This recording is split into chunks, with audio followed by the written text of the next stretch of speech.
Talking with the experts.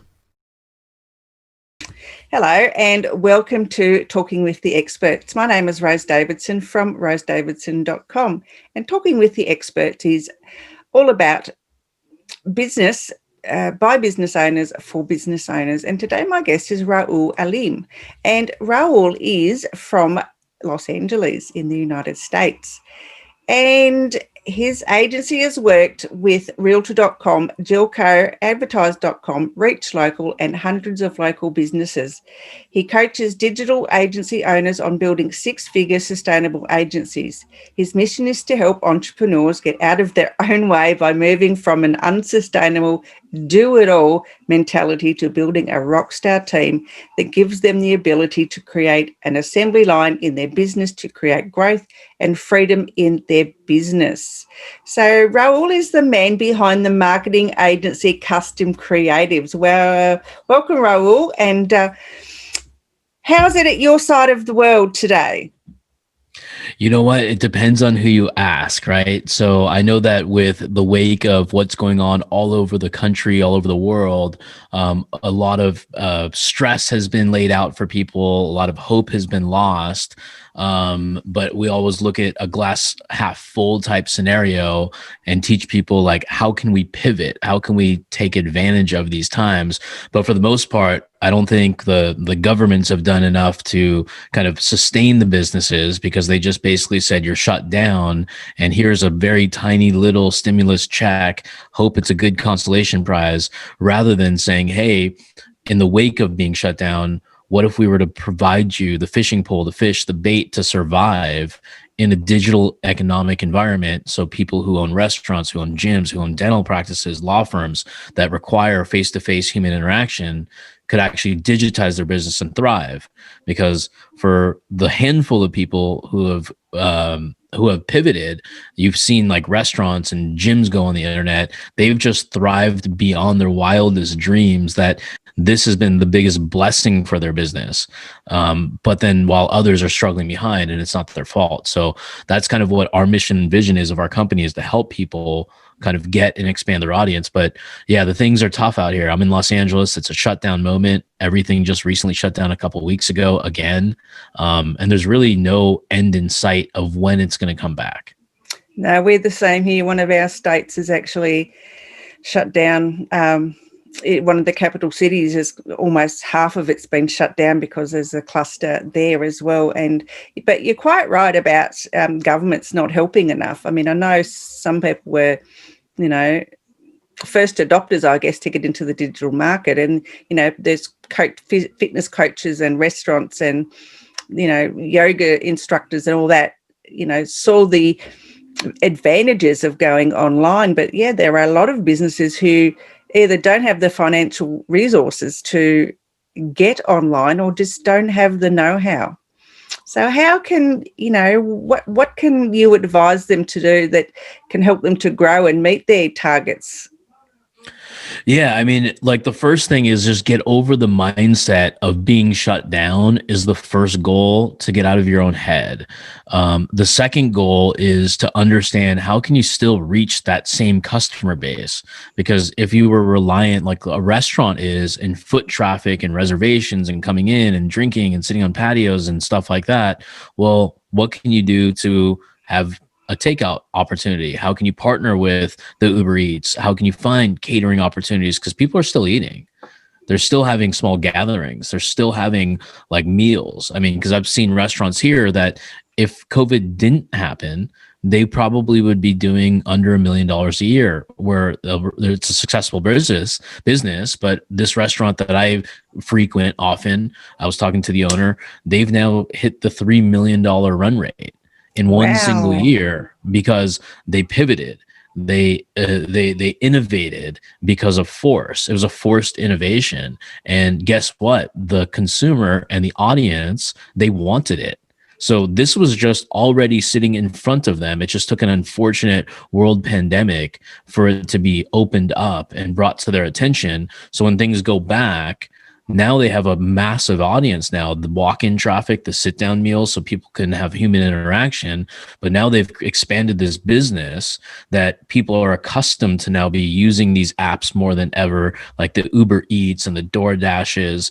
They're used to contactless pickup of food. They're used to catering more meals. So I think that's going to open up an opportunity for those that pivot now, adapt, learn, leverage free resources like YouTube, and also just hire talent wherever you can, that may have that expertise to kind of like shrink the gap of knowledge. Because like if somebody already knows and has a skill and it took them 3, 4, 5 years to perfect, well, guess what? If you want to acquire that same skill, and that person is very skillful, it may take you that same runway, but you can always buy that skill and implement it in 6 hours, 6 days, 6 weeks, and then you just shorten that gap. Yeah, that makes heaps of sense. But there's a lot of businesses, I guess. There'd be a lot of manufacturing businesses that have had to shut down. There'd be a lot of, that type of product-based business where going online wouldn't be as strategically advantageous for them. How can they pivot, moving forward, do you think? Yeah, I mean, if they're like without an example of an exact manufacturing company and what they do, I mean, I would look at other methods of getting your product on the streets, and that would be through maybe a partnership, through joint ventures, getting together with other companies, maybe collaborating with competitors, just getting a little bit more innovative on ideas and understanding like, well, here was my customer base. They no longer can physically buy or use our service due to the circumstance. Where is a new audience that we can pivot into, given our resources, given our manufacturing flow and the products and services we sell? What are the new Dream 100 type clients that we can come up with and get innovative and creative with? So it just sometimes takes a little bit of a sounding board of getting advisors and asking for ideas and feedback loops, brainstorming strategies and ideas. But if you give me an example, then I might be able to speak to it a little bit more clearly. Yeah, I couldn't really think of anything in particular. Maybe a manufacturing business, no, that's not something that can just be shipped out. I don't know.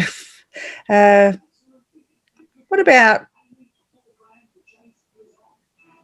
No, I really can't think. It was just something that popped in my head. Yeah. I really can't think of anything at the moment that that comes to mind that would be in that space. But but your comment really would relate to a lot of manufacturing businesses that that have a product. And you're right, they should be looking at partnering with other businesses to do some collaboration. And I think what's happened this year is going to be our new normal. I mean, I'm not saying that we're going to be locked down forever, but I think the way forward will be more online and more digital. It's brought people closer together. I think it's brought the world closer together in the fact that, they don't have to travel hours and hours or fly hours and hours to get from one place to another. They just go on their laptop or their desktop or whatever, and they can just chat to anyone anywhere.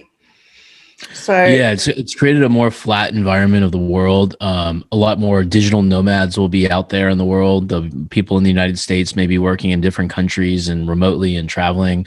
But just looping back to really quickly the manufacturing example, because I work with a company that does kitchen cabinets. One of those, for instance. Yeah. So they're largely reliant on overseas supply. And when the overseas supply can't make it here, the costs rise. In our case, there was a lot of excess inventory purchases, and then all of a sudden people can't go into showrooms and look and touch and feel. So the pivot that we recommended was, well, guess what? This is something that was essentially gonna be here anyways, right? Like COVID just disrupted things prior to the disruption going to happen in the future, because the digital economy was coming. If there is a positive that I can kind of convince you guys to take away from this, is that the bigger companies were already aligning themselves with this going to happen. They were going to dominate the internet space. This took them by surprise. So I think in a competitive environment, it may have like left an opportunity for the smaller guys, because now they're forced to pivot. They're more agile. They can use video. They can use Zoom. They don't have to get massive decision makers with 30, 50, hundreds of people making the decisions down the line, like large corporations have to do, and take months or years to take a product to market. A small business can pivot very quickly, do innovative videos, show remote, do Zoom showings, and be able to have a more personalized approach with their client base. But in the case of this manufacturer in particular, my advice to him was like, it was an over inventory supply that was ordered. And I just said, all right, let's get on the phone with some surpluses, some surplus shops, like wholesalers.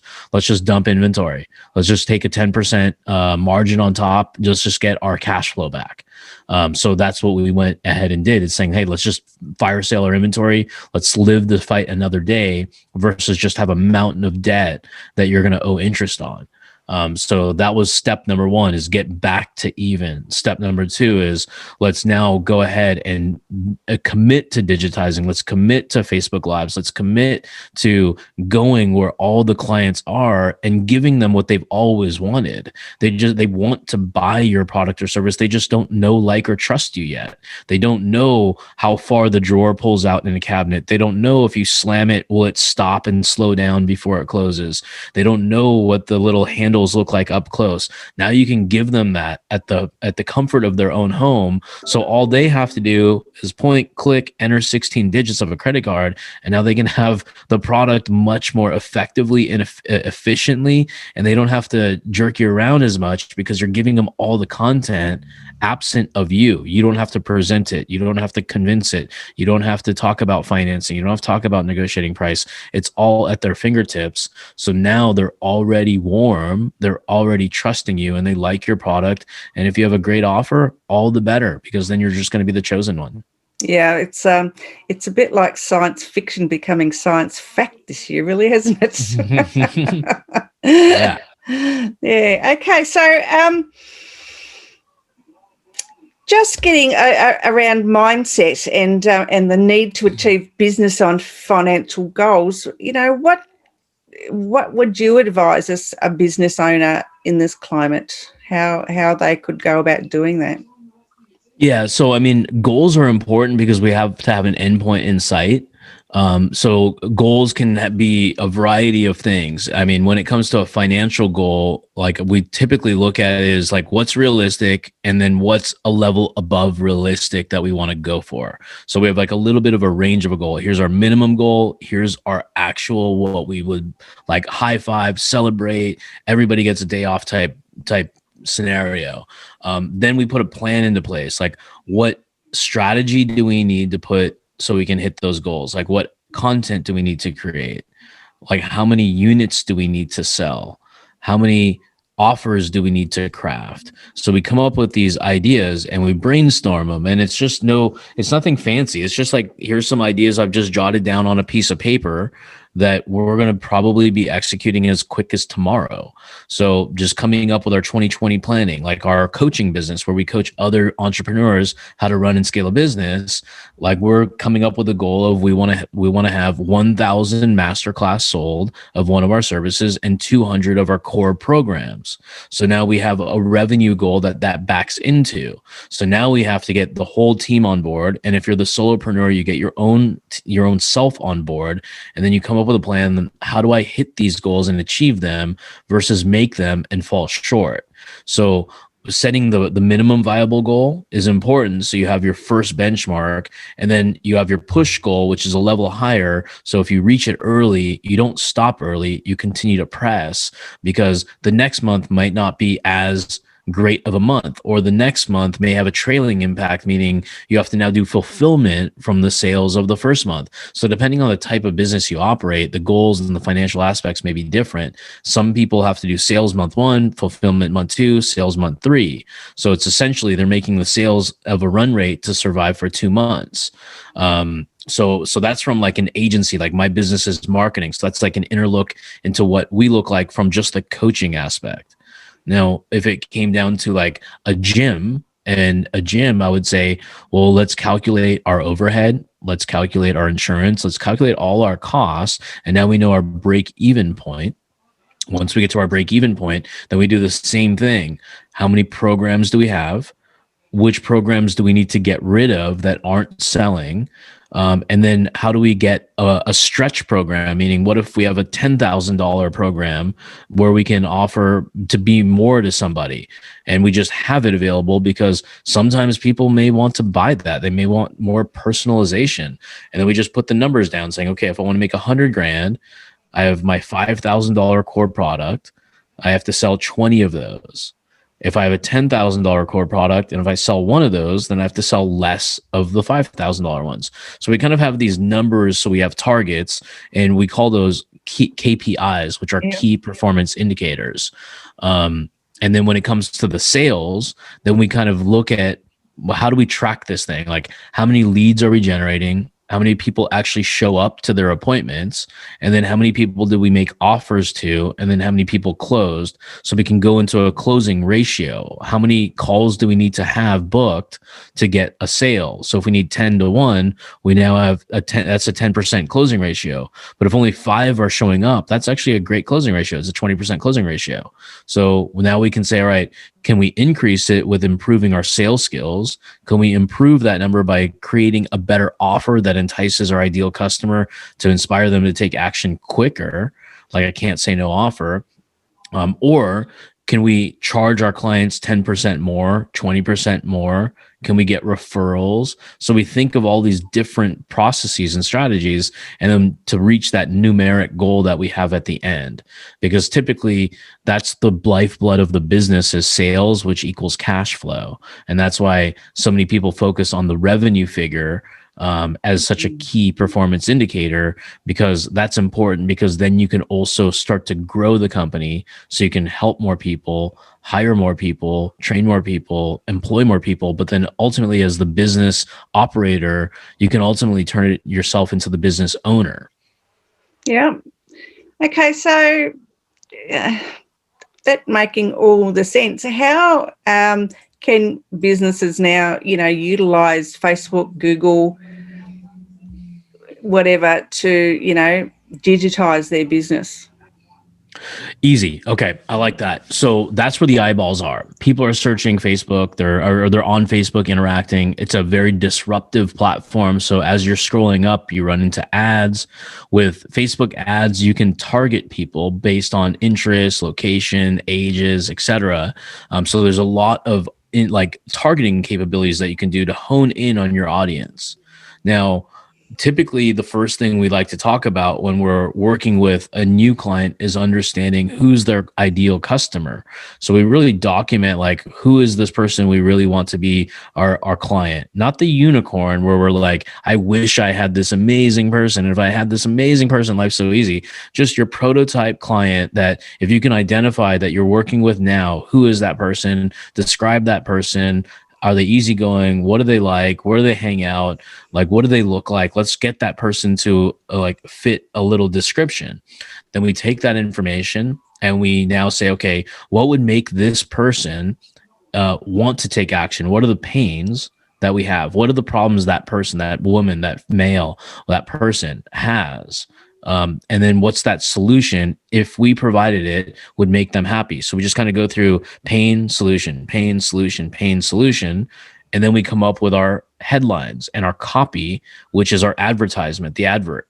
Now we have a relevant graphic. And when people are scrolling up and down Facebook, nobody ever goes on Facebook and saying, hey, what ads can I see? So we have to have a really crafty headline, a really crafty hook, offering a good story behind it that backs it up with evidence that we can do what we're saying we're doing.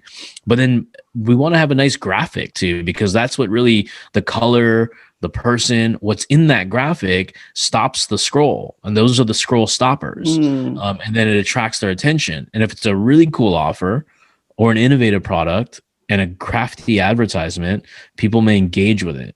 When they engage with it, now you have a person who now knows you. They're aware that you exist.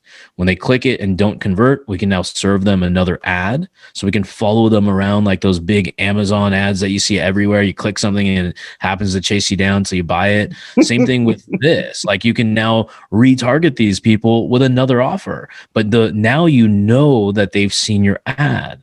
So you can have a different call to action that's a little bit more direct, because they're now down the funnel a little bit more. So now you're going to try to bring them into your brand, into the option that you want to convert, whether it's buy something on the internet, book a call, do some sort of action like download a free guide or whatever, because now you're building the database. Now you're buying an opportunity to sell your product. Now, the key is you want to have a product that you can get a return on investment on. And what we like to know is if our clients have an ascension model, meaning can I lure someone in with an amazing offer, like a restaurant may do, buy one get one free. Just name your favorite topping on the pizza and you'll get the second one free. So it's a pretty cool offer. Once you get their information and they opt in, now you can take that information. Now you can market to them by email and text messages, because now you've bought the customer from the platform like a Facebook. And now you don't have to keep paying for that same person. Like direct mail, these pizza companies, restaurants, dentists, realtors, they're sending the same mail over and over and over. They're still trying to buy the same customer over and over and over. In these platforms, you can own the data. You can send mass text messages out, mass emails out, and a small business owner can easily implement this because all the tools are available. They just need to be explained how to simplify it so it doesn't sound like this crazy tech overwhelm, which it may sound like right now. But we break things down in a very simple format, because it's just step by step. Like we don't want to like sprint to the finish line. We just want to accomplish step one, which is identify the audience. Step two is identify our great offer. Step three is what action do we want them to take? Like how do we want them to interact with us? Step three is having a follow-up sales process system to now go connect with them. Because if we're not selling on the internet, we now have to call them, text them, follow up, book an appointment, and then we have to monetize it through a sales process. So that's kind of like a speedy way of explaining the process. But with these platforms like Google and Facebook and Instagram and all these new things that come up, I mean, pick a platform and go in on it, because people, we all know, we can all agree that people are on these platforms. These aren't publicly traded behemoths for no reason. They make all their money on advertising, and guess what? It's because it works. So I think the mindset of going in and saying, this platform works, I just have to work on how do I identify who my client is? How do I write a really good offer that's going to resonate them? And how do I have a process to make it frictionless for them to do business with me? And put yourself in the customer's shoes. So the next time you click an ad and you hesitate to call and you don't want to fill in the form and you don't want to take these actions, and then you see the ad again and then you're like, okay, fine, I'll do it. Well, that's called a customer journey. And think about that process when you put yourself in the mind of the customer. How can you make it simpler, sexier, and better so they can just do business with you?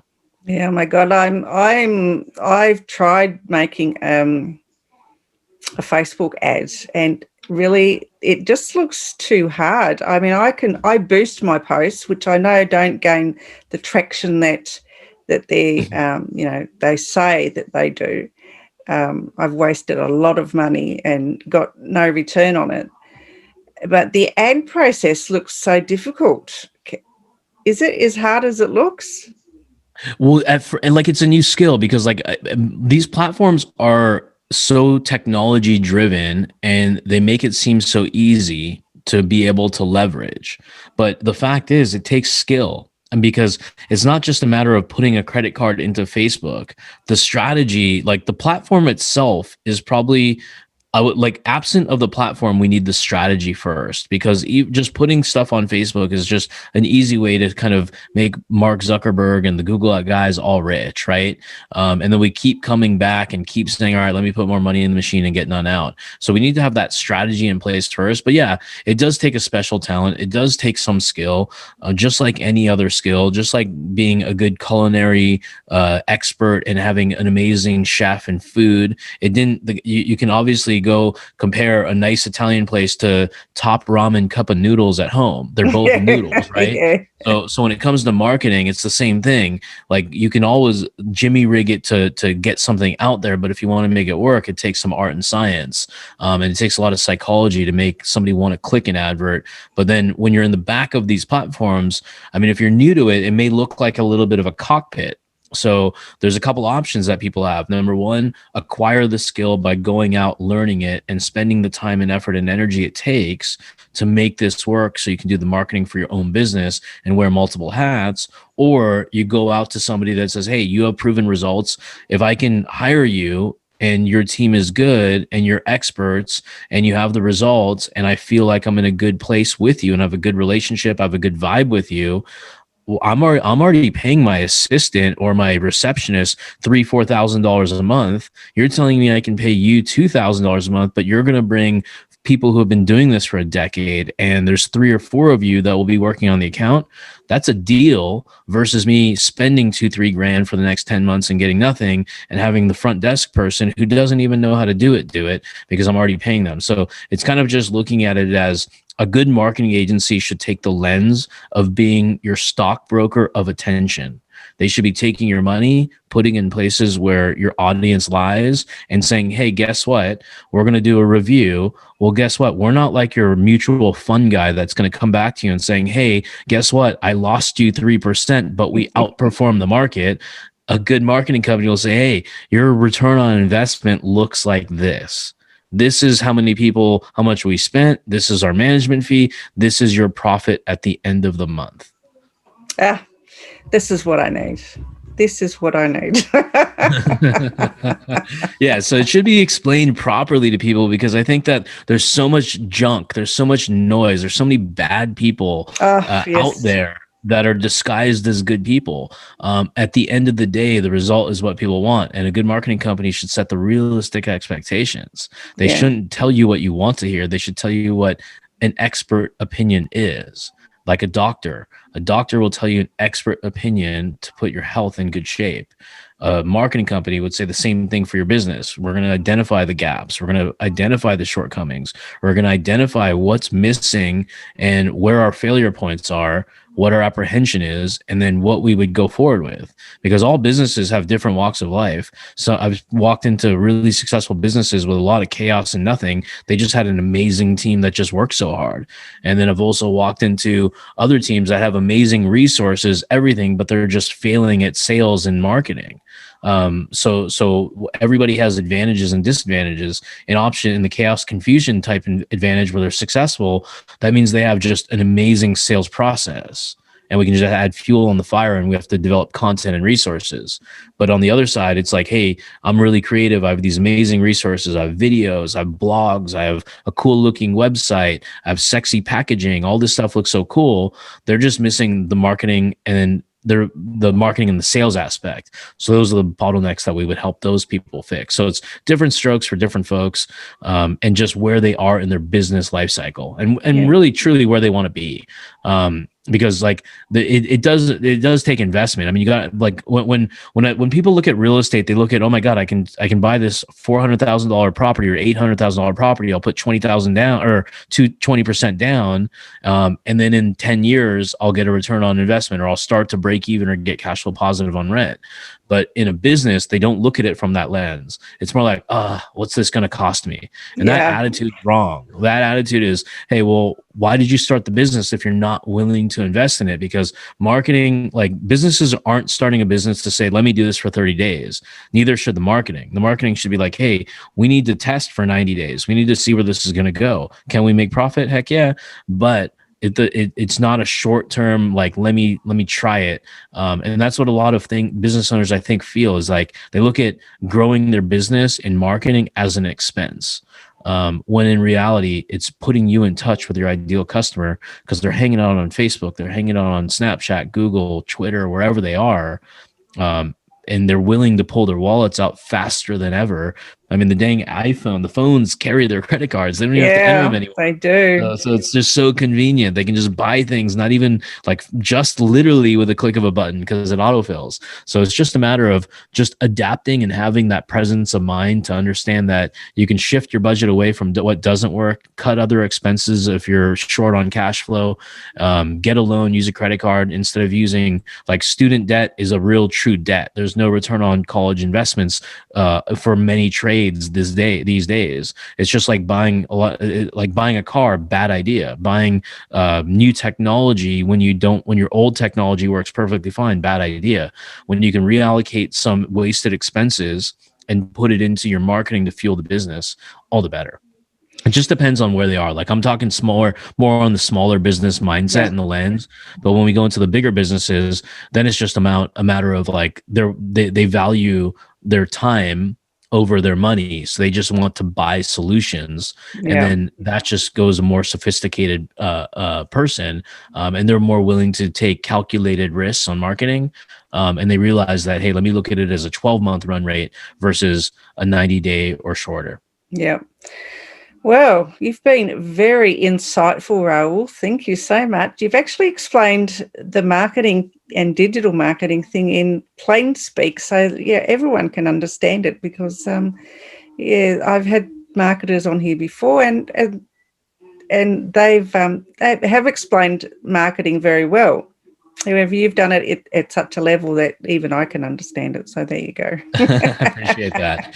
Yeah, I mean, like when the doctor talks to me, I don't want to hear it in technical terms from medical school. I want to hear it so I know how to interpret it, and that's how I like to talk to people. And I mean, somebody told me talk to people, explain things like a fifth grader, just because what I do. If I talked in KPIs and acronyms and Google Analytics and all this other fancy stuff, it would just be boring. It would be go over everybody's head. But this is the fun part of the business. This is the creative part. This is the part where you can grow your business, make the money. And all you have to crack is this code to get people to resonate with what you have so you can sell more product. Beautiful. And so, Rahul, where can people find you other than on your website at customcreatives.com? Yeah, customcreatives.com is our website. Can I give away a gift for people? It's like a little roadmap of what I kind of talked about today.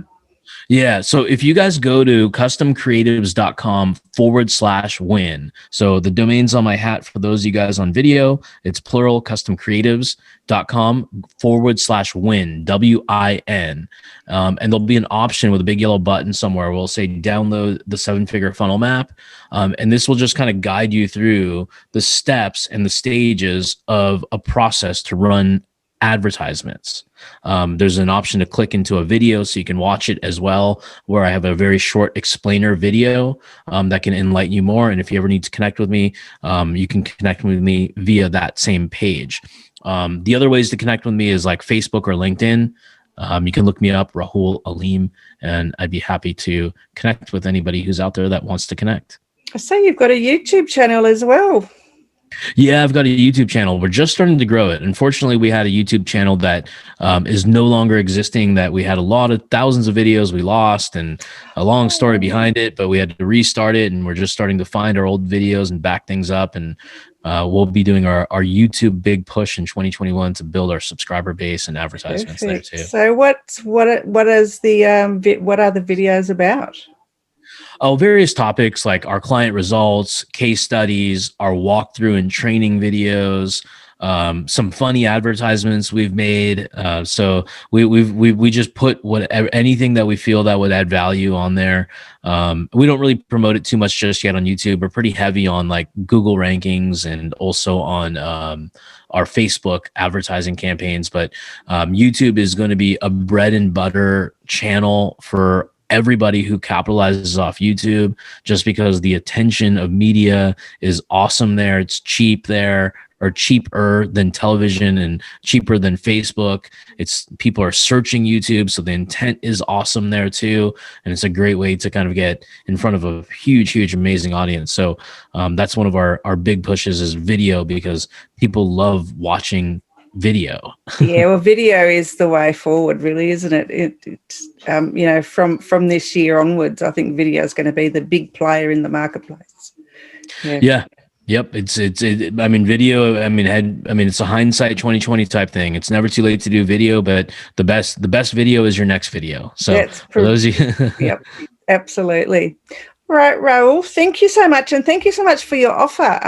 I will definitely put the link to that below when I post it on YouTube later. I'm not quite sure when now. But it's been a really insightful conversation. I really do appreciate you taking the time today. And I look forward to hopefully having you on again in the new year. awesome. Well, I appreciate you having me. All right, Rahul, thank you. Yep. Have a good night. You too.